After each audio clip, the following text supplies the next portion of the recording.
7월 17일 월요일, 오늘 10% 이상 급등한 종목과 그 이유에 대해서 알아보겠습니다.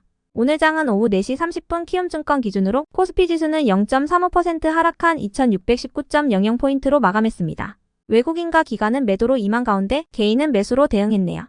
한편 코스닥 지수는 0.22% 상승한 898.29포인트로 마감했습니다. 외국인은 매수, 기관은 매도로 임한 가운데 개인은 매수로 대응했습니다. 그럼 본격적으로 오늘의 급등 종목들을 살펴볼게요. 오늘 10% 이상 급등한 종목은 총 37종목으로 코스피에서는 8종목, 코스닥에서는 29종목이 나왔습니다. 이 중 상한가 종목은 SC엔지니어링, 넥스턴바이오, 알체라, 폴라리스 오피스 4종목이고요. 오늘 하한가 종목은 G9제약 한 종목이 있었습니다. 총 37개의 급등 종목들을 한데 모아서 섹터별로 묶어보니 6개 테마로 나눠볼 수 있었어요. 그 외 나머지는 개별 이슈로 오른 종목들인데요. 먼저 1번 AI 섹터입니다. 일부 단독 기사에 따르면 네이버가 저번 주에 윤 대통령의 폴란드 방문 경제사절단에 참가하여 우크라이나 재건 사업에 참여하기로 했다는 소식이 전해졌습니다. 여기서 네이버의 역할은 디지털 트윈 인프라 구축과 생성형 AI 개발, 그리고 소버린 클라우드 제공이라고 알려졌는데요. 이와 관련하여 최선주 네이버대의 정책대표는 우크라이나는 단순히 전쟁 피해 복구를 넘어서 국가 시스템 업그레이드를 추진 중이라고 밝혔습니다. 이러한 소식 속 삼성전자가 차세대 AR 헤드셋용 에리디아스 디스플레이 개발을 확정했다는 소식도 전해지면서 오늘 AI 테마와 더불어 메타버스와 재건 관련주 일부가 함께 상승세로 마감했고요. 특히 SC엔지니어링은 자회사인 셀런텍이 관절연골 재생치료에 사용되는 신제품 카티시를 출시했다는 소식에 상한가로 마감했습니다. 다음은 이번 반도체 섹터입니다. 반도체 업황의 회복 기대감이 계속되는 가운데 오늘 산업통상자원부는 반도체 등의 주요 산업에 걸쳐 핵심 소재 부품 장비 기술을 키우기 위한 공동 연구시설과 장비 구축 사업을 본격화하겠다고 밝혔습니다. 이 사업에는 올해부터 2026년까지 4년간 총 700억의 국비가 투입되며 올해 신규 과제 대상은 차량 반도체 등의 7개 분야라고 전해졌는데요. 이러한 소식 속 오늘 반도체 관련주 일부가 강세를 이어갔습니다. 다음은 3번 2차전지 섹터입니다. 테슬라가 트위터 공식 계정을 통해 텍사스 기가팩토리에서 첫 사이버 트럭이 만들어졌다는 소식을 전했습니다. 텍사스 공장 근로자들이 사이버 트럭을 둘러싸고 찍은 기념사진도 함께 공개했는데요. 테슬라가 사이버 트럭을 생산한 것은 2019년 11월에 시제품을 처음 공개한 이후로 약 4년 만으로 현재 사이버 트럭의 사전 예약만 150만 대에 육박하는 것으로 알려졌습니다. 차량 인도는 오는 9월 정도부터 시작될 것이라 전망되고 있는데요. 이러한 소식 속 2차전지 관련주 일부가 상승세를 보였으며 오늘 에코프로와 에코프로비엠의 주가 행보는 혼조세를 보였습니다. 한편 웰바이오텍은 리튬 관련 협력각서 체결 소식도 동반되었네요.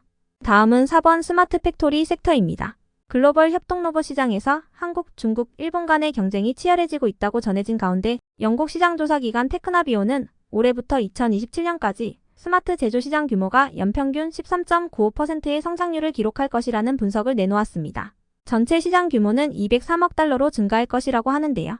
한편 한국의 두산 로보틱스는 제품 라인업 확대와 함께 투자금 확보를 위한 기업 공개에도 주력하는 상황이라고 알려졌습니다. 두산 로보틱스는 연내 상장을 위해 지난 6월 기업 공개 상장 예비 심사를 청구한 바 있는데요. 업계에서는 두산 로보틱스의 기업 가치를 1조 원 이상으로 보고 있습니다. 이러한 소식 속 오늘 스마트 팩토리 관련주 일부가 시장에서 부각되었네요.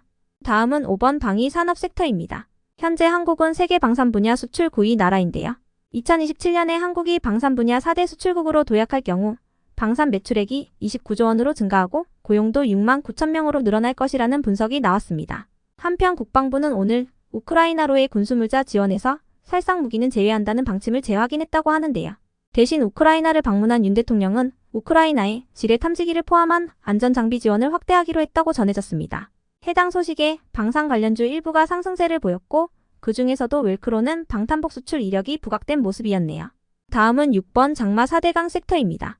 전국 곳곳에 연일 물폭탄이 쏟아지는 가운데 아직 7월 중순인데도 호우로 인한 사망과 실종자가 12년 만에 가장 많은 수준인 것으로 나타났습니다. 이에 전국의 유치원과 학교 중 22개교가 학사 일정을 조정했다고 하는데요. 해당 소식에 태풍과 장마, 4대강 복원 관련주 일부가 상승세를 보였습니다.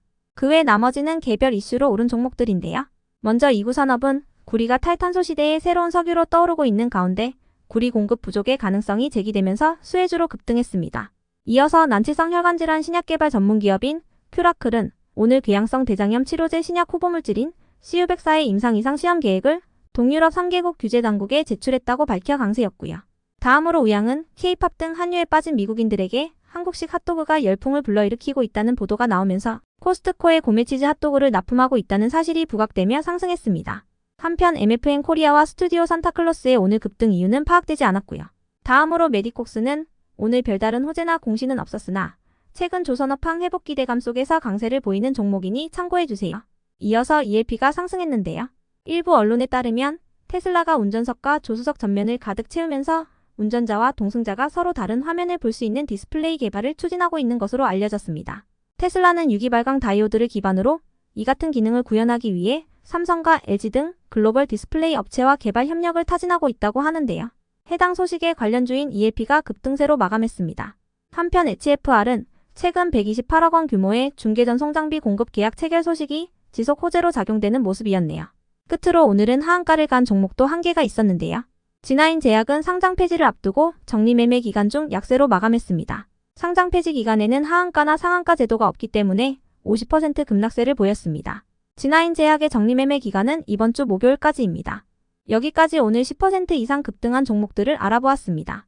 내일도 성투하세요.